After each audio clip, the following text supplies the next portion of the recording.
So we started to talk a little bit about alkenes and their shapes and stuff last week before the exam. The rest of the chapter really deals with naming with alkenes, and you can see that on the quiz also.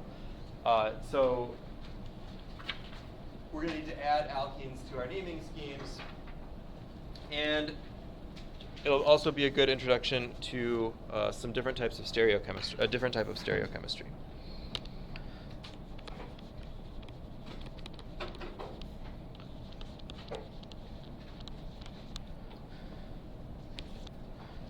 All right, so let's look at how we name alkenes.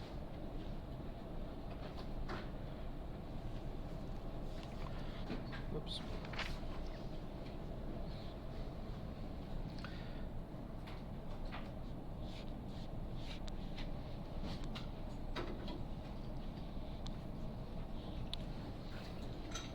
Okay, so for we would have said there's 6 carbons in the main chain here. So we would call this a hexane, and we would say, okay, it's like 2-methylhexane, right? Well, with a double bond, what changes is the alkene is actually a functional group. It really is what this molecule is going to do. This thing is going to act like an alkene. It's going to do reactions like an alkene. So that means that it gives a certain priority. So when we're naming,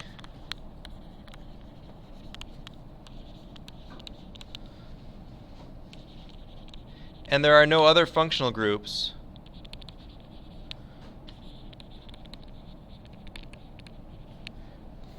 the double or triple bonds get priority in the numbering. So even though the substituent here, the methyl group, is over on the left, we're actually going to start numbering from the right because that's closer to the double bond.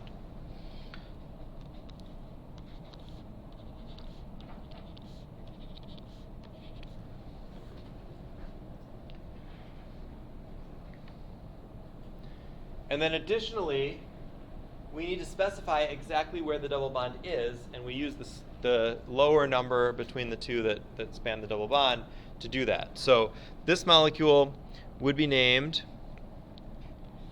5-methyl 2-hexene. So let's look at that name. First, we've changed the suffix from ane to ene to signify the double bond. And we've added this 2 to show that the double bond starts at carbon number 2. So you can imagine, we can't just call it hexene because we can have 1-hexene, 2-hexene, or 3-hexene. Those would all be different isomers, depending on where the double bond is. So we have to specify exactly where that double bond is.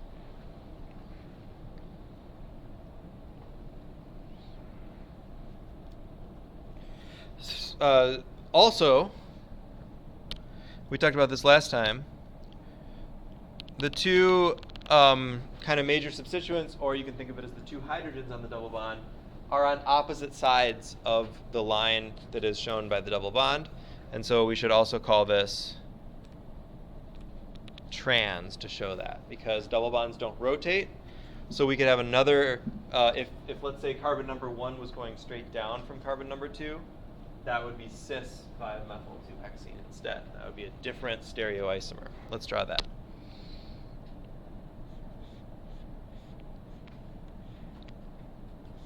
So normally with a regular alkane, single bonds, those two would be the same structure. But double bonds don't rotate, so these are now different structures. So this is cis 5-methyl 2-hexene.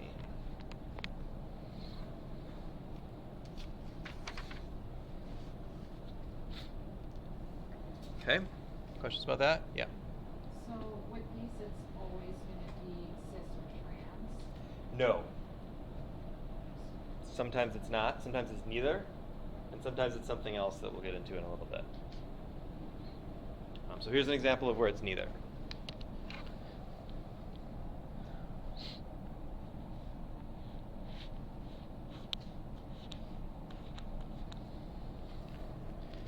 So this structure here,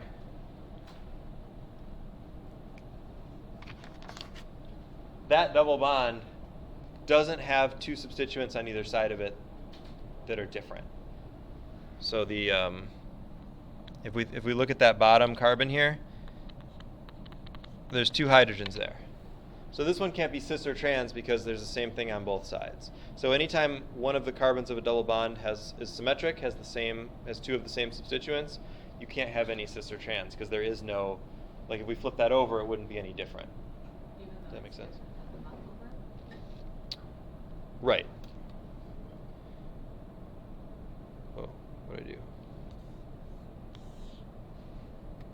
So I'm just going to pull those off. So to check for cis or trans, you can say, all right, if we flipped two of the things on one carbon, would it be different or not? So if we flipped like these two parts, would that be different? It would not be, because the hydrogens on the other side are both hydrogens.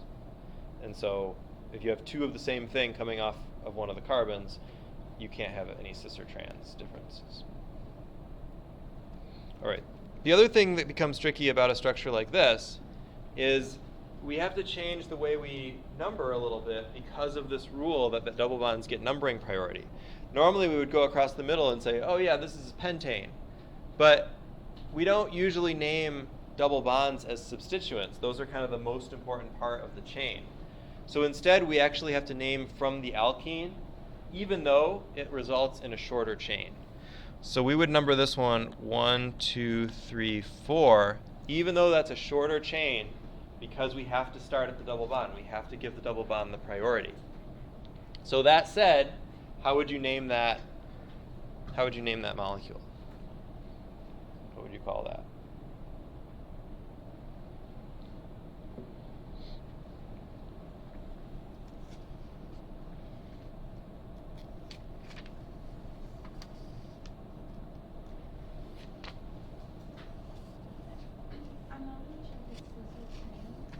It's neither. Oh, okay. So it's 3-methyl. Butane. Yes, but we're missing one substituent. Anybody got it? 2-ethyl. 2-ethyl, 3-methyl, 1-butene. Yes, very good. So this is 2-ethyl, 3-methyl, 1-butene.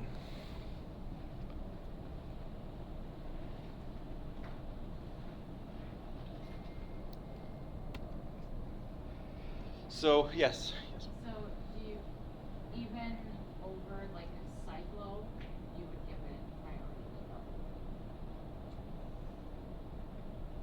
Yes, but I don't think that'll come up. Yeah.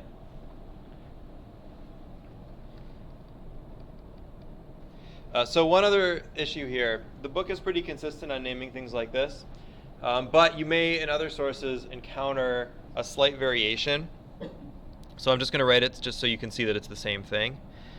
Sometimes, especially in very large structures, it is useful to put the 1 right before the ene instead of before butene. Like when there's multiple functional groups and we need to talk about all the different functional groups and different suffixes. So you may see it sometimes like that also. They're both correct. It's just a matter of what's clearer depending on context. For all these ones in chapter 4, we won't need to use that. But as we get more and more functional groups, it sometimes comes up. All right. What was I going to talk about next? Oh yeah, so let's look at cycloalkanes like cyclohexane. Cyclohexane can also have double bonds. And what do you think it's called if it has a double bond? Yeah. So something like this would be cyclohexene.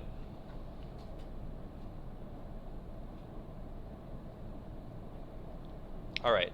What does sometimes, so that part's not difficult, and we don't need to use the number for the ene in the double bond, or in the ring, because we can always just start wherever it is, start the numbering wherever it happens to be.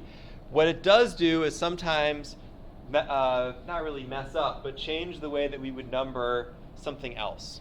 So let's say we have a structure like this. So we've got our double bond in the ring, and we've got our two methyl groups. Now normally, if this were a regular old cycloalkane, cyclohexane, we would say, okay, well, 1,4-dimethyl, right? But we can't do that because the double bond has priority. So we have to start numbering at the double bond. And if we do that, we find something a little bit different. So it doesn't matter whether we start number 1 at the top or number 1 at the bottom, but we have to make the double bond go between number 1 and number 2 because that's the priority. And so that actually makes this name a little bit different. It makes it 3,6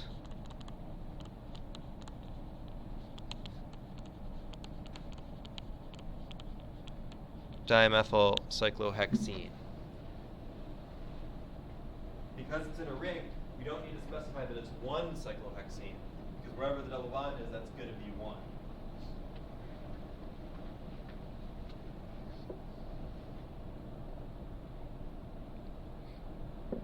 So from this point forward, well, we're going to do a couple more. We're going to jump back to chapter 2 and stuff, but eventually we're going to just end up doing kind of a chapter about each different functional group. And as we do that, you'll see other functional groups have even higher priorities than alkenes, and then we have to give them the priority. But for now, the alkenes are the highest priority, or alkynes and alkenes are the highest priority. Okay. Should we try another one? Okay.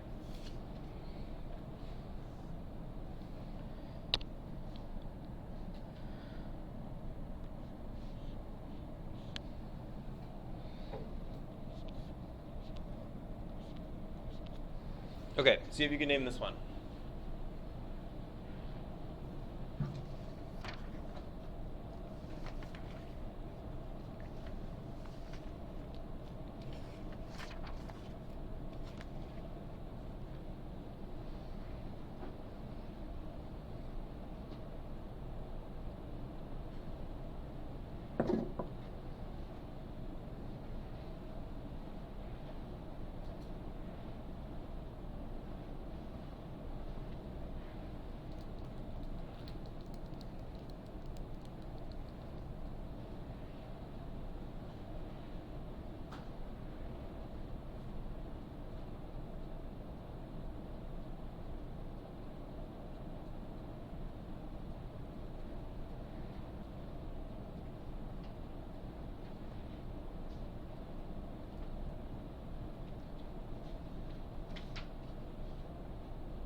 All right, you feel good about the name on this one?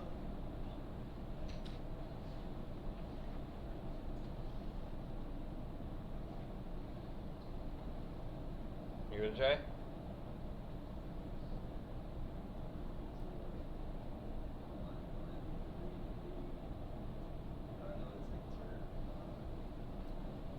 Okay, that's a good start. We got to be a little bit careful here because we still have an we have an alkene, but it's still part of a chain, right? So we still have to start with our biggest chain and name things that way. It's only when we have those other things coming off that we can use things like tert butyl or whatever as a substituent. So we're still going to start this. That's a good start. Thank you. We're still going to start this as a chain. We're going to number 1, 2, 3, 4, 5, right? Because the alkene has priority. But we still can't just start in the middle of the chain. It's still got to start. We still have to start our numbering at the end of a chain. One end or the other, left, right, top, bottom, whatever. But we have to start at an end. We can't just start in the middle with number 1. So that's still going to be a part of a chain. So that way, this becomes 2, 4, 4 trimethyl 2 pentene.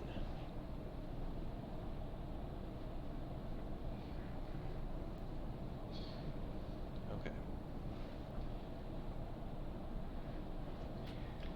what if we have more than one double bond in a structure? Let's take a look at this.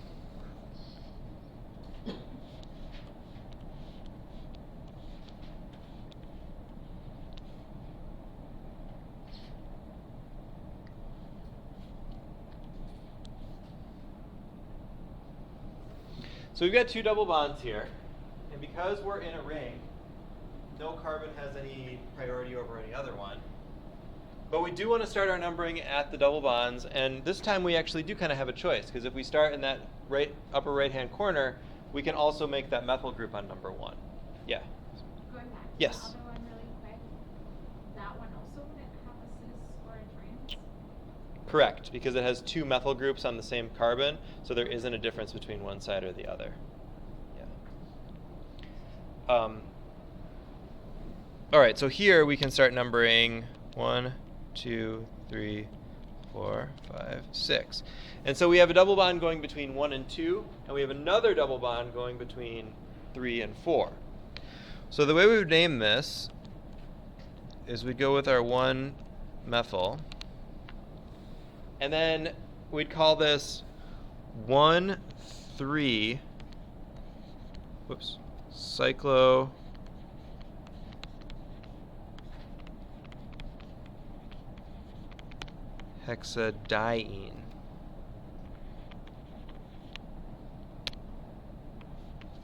So ene is for alkene, di because there are two of them. So we can have a diene. And the two double bonds are starting, the two alkenes are starting at 1 and at 3. So we've got 1,3 cyclohexadiene. We have 3 double bonds. What do you think we'd call that one? Triene. Yeah, exactly. Yep.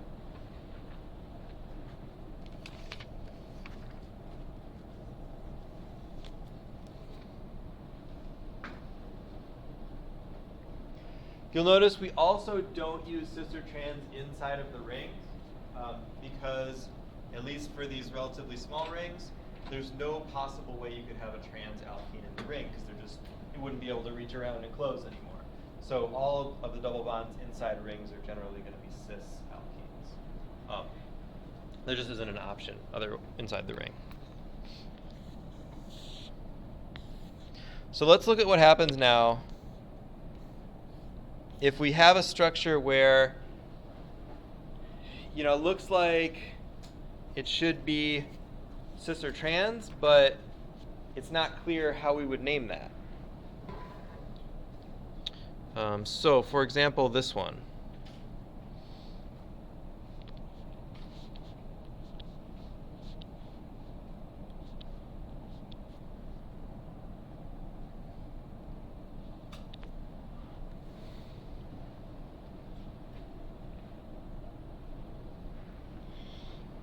There's clearly a difference here between the two sides because when I said that thing about imagine flipping it, because you could take this methyl group here and you could flip it up here, and that would definitely be a different structure. But it's not really clear if this is cis or trans because there's no hydrogens on this side. So it's like right now this is trans to this one, but it's cis to this one. And if we flipped it, it would be the opposite. But you see where the trouble is here? We can't really call this cis or trans because it's not clear what we're saying it's cis or trans to. There's not just like two obvious things. There's 3 things here. So turns out that's a common thing for a lot of alkenes. So we have a different system for naming these, which is called the EZ system because it's easy. It's actually not where it comes from, but.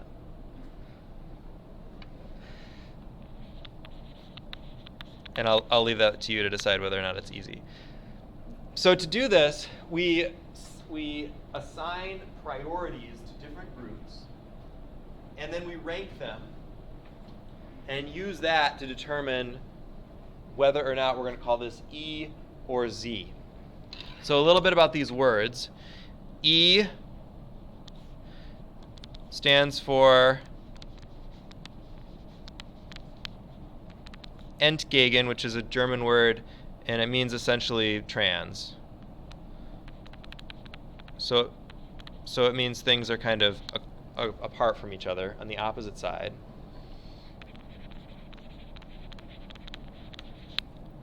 And Z stands for zusammen,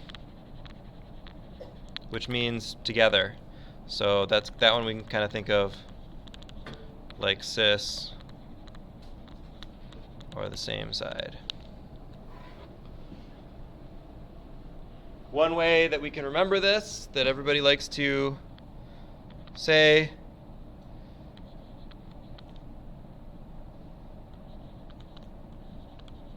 Z, Zame, Zide. Okay, so let's assign those priorities. I'm going to expand the structure a little bit so we can really see all the atoms.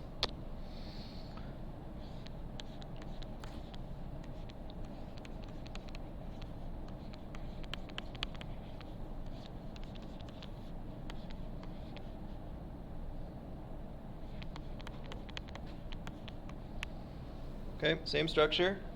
So again, if you're looking for something to study to brush up on from the last exam, make sure you can do stuff like this, that you can see a line structure and break it out into all the atoms. So what we're going to do is look at each carbon separately and assign a priority, higher or lower, to each thing that's connected to the carbon.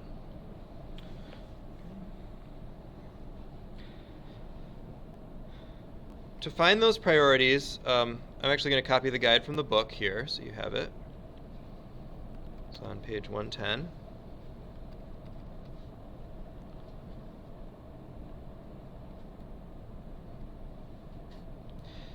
There's two things we can look at to assign priority. First, the easiest one is if there's different types of atoms, you just go by molecular weight. So the smaller the thing, the lower the priority it has. The bigger the thing, the higher the priority it has. So if we look at the carbon over on the left first, the left side of the double bond, we say, okay, this carbon has two things connected to it. It has an H and it has a C. So what gets higher priority? The C, because it's bigger. It's got a higher molecular weight. So this is priority 1, and this is priority 2. Okay, great. Easy enough. So then let's look at the other carbon. Well, now we got a problem because we've got a tie. So we've got a carbon on one, we've got it connected to a carbon on the top and a carbon on the bottom. So that's a tie. So what do you think we do next to break the tie? So we have to be a little bit careful. It's not just which one's biggest, but we go bond to bond. So we go, okay, C and C, that's a tie. So let's see what's connected next. The top one, what's connected next after the C? If we were to like follow that in a line. So we go C, C, what kind of atom is next? H, right? And the bottom one, we go C, C, C. So which do you think gets higher priority there? The bottom, the C, C, C, right? And so there's a picture of that too. So this one's higher priority, this one's lower priority. So the book shows that as well.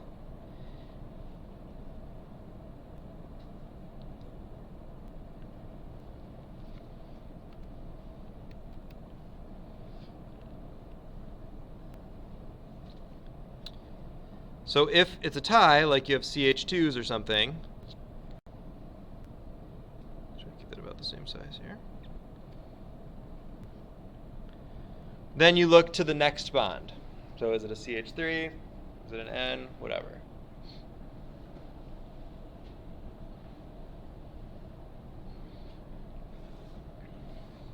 All right, so in our example here, we've assigned our priority to each carbon, to the groups attached to each carbon. And we look at the relationship between the top priority groups. Are the top priority groups cis to each other or trans to each other? Are they the same side of the double bond or the opposite side of the double bond? Same. You see that? If we draw that imaginary line parallel to the double bond. Come on. Try it again. We can see that the two high priority things are on the bottom. So that makes this Z, because the higher priority groups are on the same side of the double bond. So then when we would name this, we go back up to this structure. Well, I mean, same structure either way. Let's redraw it, the line structure down here.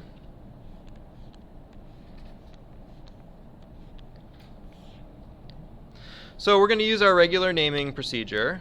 1, 2, 3, 4, 5. So we've got a 3,4-dimethyl 2 pentene. But we're going to add that Z at the beginning to indicate which type of double bond it is.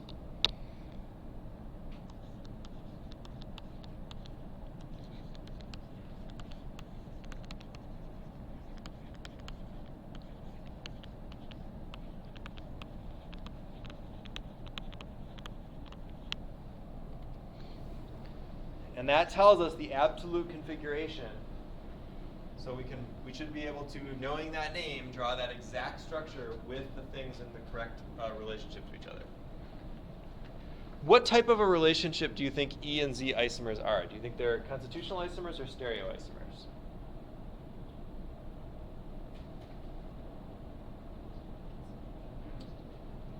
It's a little tricky with double bonds because it may be a little bit hard to tell. They're actually stereoisomers. And the way that we get to that conclusion is we say, would this structure still have the same name if that methyl group were flipped up, if that methyl group were flipped up top? And the answer is yes. Those would both be 3,4-dimethyl 2 pentenes. They only differ by E and Z, by the actual spatial arrangement of where that thing is. And so that makes them stereoisomers.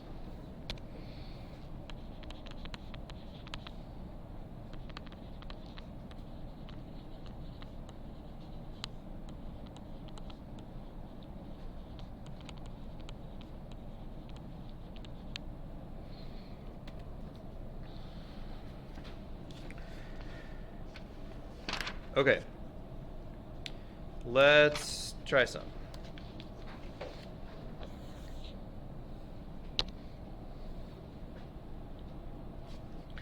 I'm going to give you one structure and one name. For the structure, I want you to draw the name. For the name, I want you to draw the structure.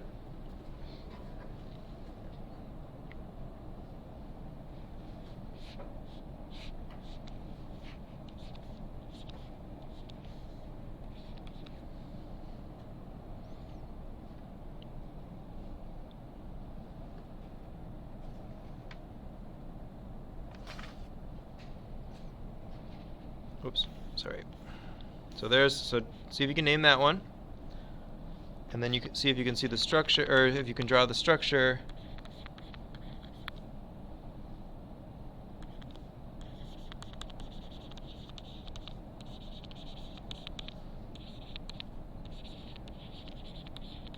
That's given here. You can try that on your own, or you can work together.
Like that?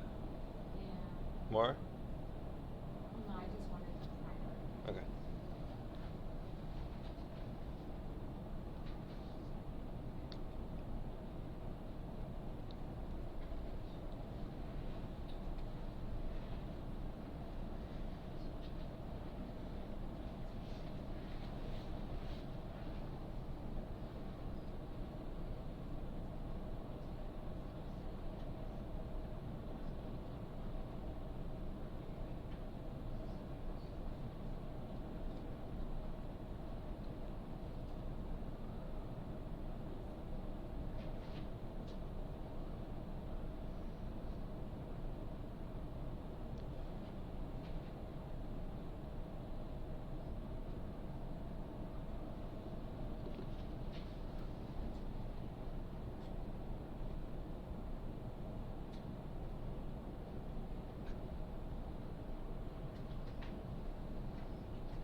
All right, did you get these? Maybe? Try them out? Not yet. The one kind of confused me. Okay, which one?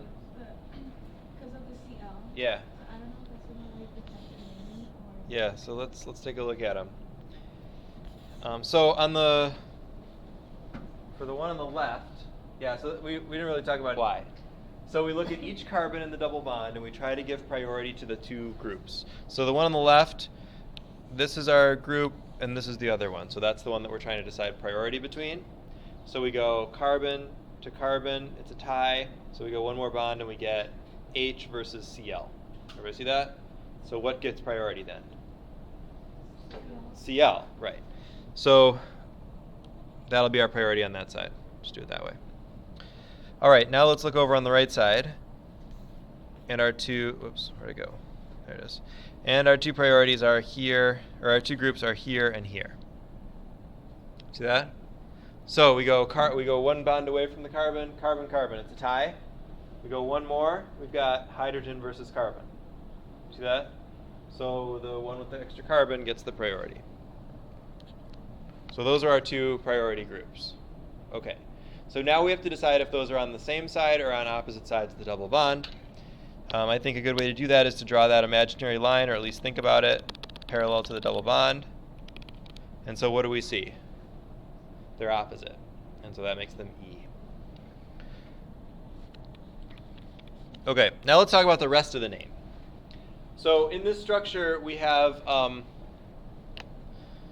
if we're going to number it, 2, 3, 4, 5. We've got 5 carbons in the chain. 1, 2, 3, 4, 5.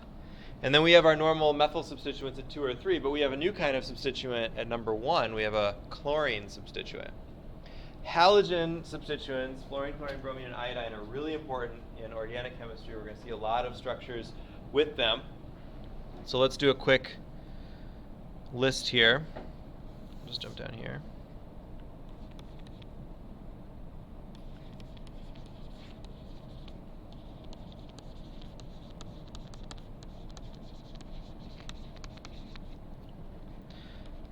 They make one bond, kind of like hydrogen, because then they also have their 6 lone pairs. And they're named fluoro, chloro, bromo, and iodo. So other than that, they work just like any other substituents. So you number and name them accordingly.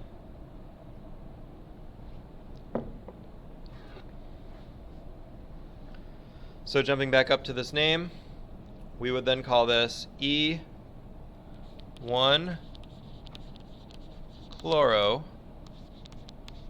2,3 dimethyl 2 pentene.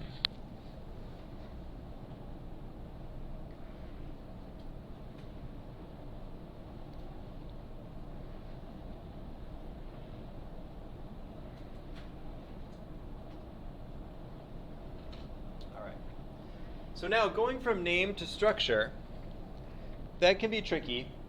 What I do, you don't have to do it this way, but what I do is I just draw it ignoring the E or Z first. Like, let's just get the structure out there.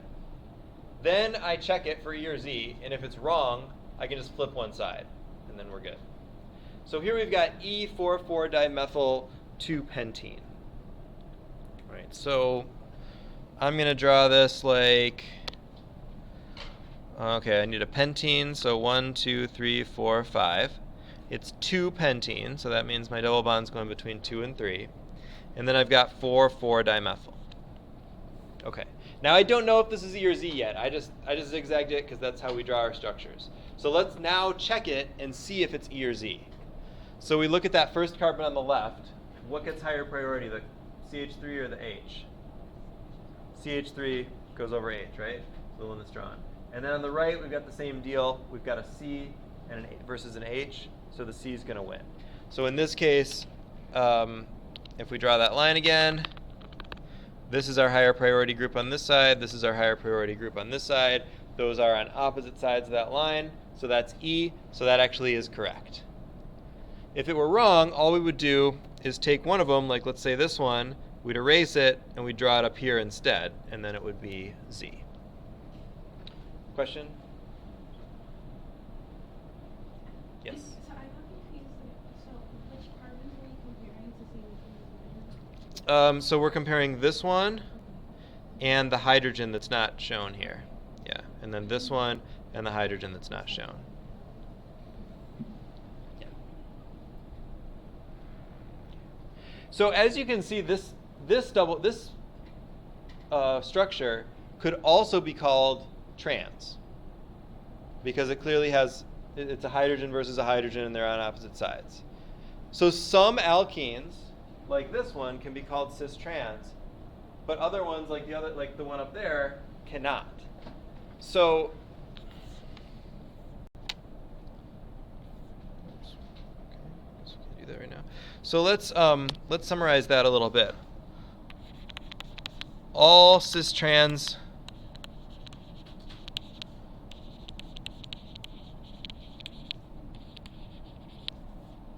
alkenes can be named with EZ. It would actually be ZE, I guess, because cis is. So cis ones will always end up being Z, and trans ones will always end up being E. But it's not true for the opposite. So you can't take something like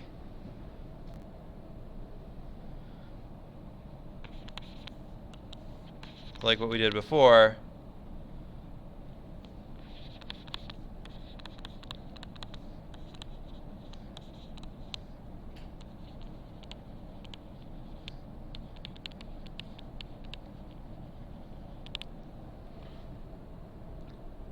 right? So you can't take these priorities like in this one and call that trans.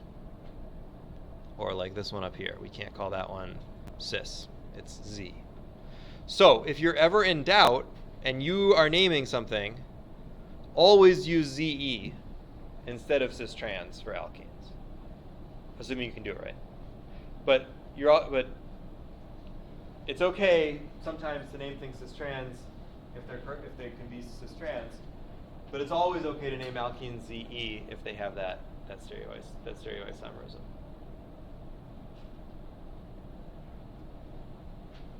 All right.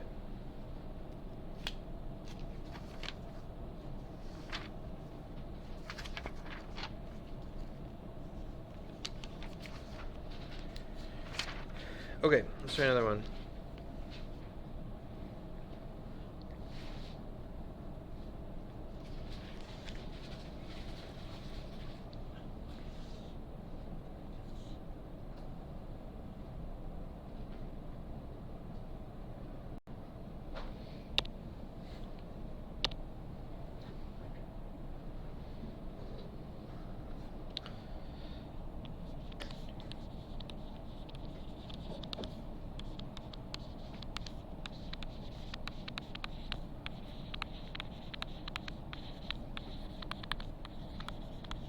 All right, last one for the day.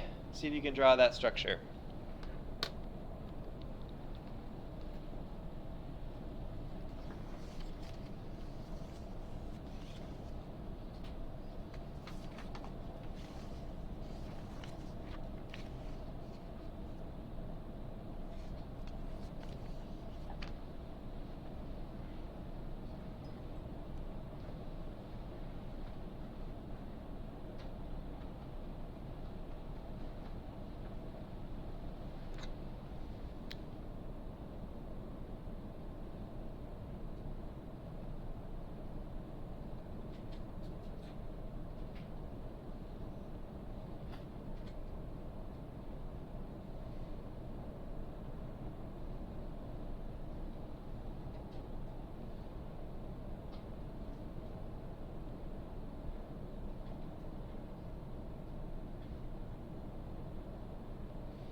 You got a good one for this one? So, as with the non-alkene structures, we're always going to start with the big thing, and then we'll add the substituents later. So let's draw a cyclopentadiene. So we need 5 carbons and 2 double bonds on 1 and 3. Okay, so then we number it 1, 2, 3, 4, 5. And that means that we want to make our bromine Br coming off of number 2. Okay, something like that. So are these EZ or ZE? Does it matter? Why didn't I write E or Z on that one? It's in the ring. You can't, until you get very large rings, there's just no way we could have a flipped double bond because it wouldn't reach around to connect to each other. We could technically call those, I think this one would be Z and this one would be E, because the bromine would get priority here and this one would be, but like inside of a ring it doesn't matter because there's really only one choice for the double bonds. Okay, feel alright about this? It's going to take some practice. Definitely go through the homework, work through these names. Now, with the quiz, notice this is due on Wednesday, not Monday. So I think it says on the syllabus it's due Monday, but it's due Wednesday. And that's because there's also Chapter 2 stuff in there on the last couple questions. We haven't gotten to that yet. We'll go through it on Monday. But as it says on the quiz, you got a lot of time here, so it would be good if you can work ahead a little bit, read through Chapter 2. Some of that will be review acid-base stuff from your previous chemistry classes. Some of it will be new. So take a look at that if you get a chance. And I'll have your lab notebooks back to you on Monday. Otherwise, have a good day off.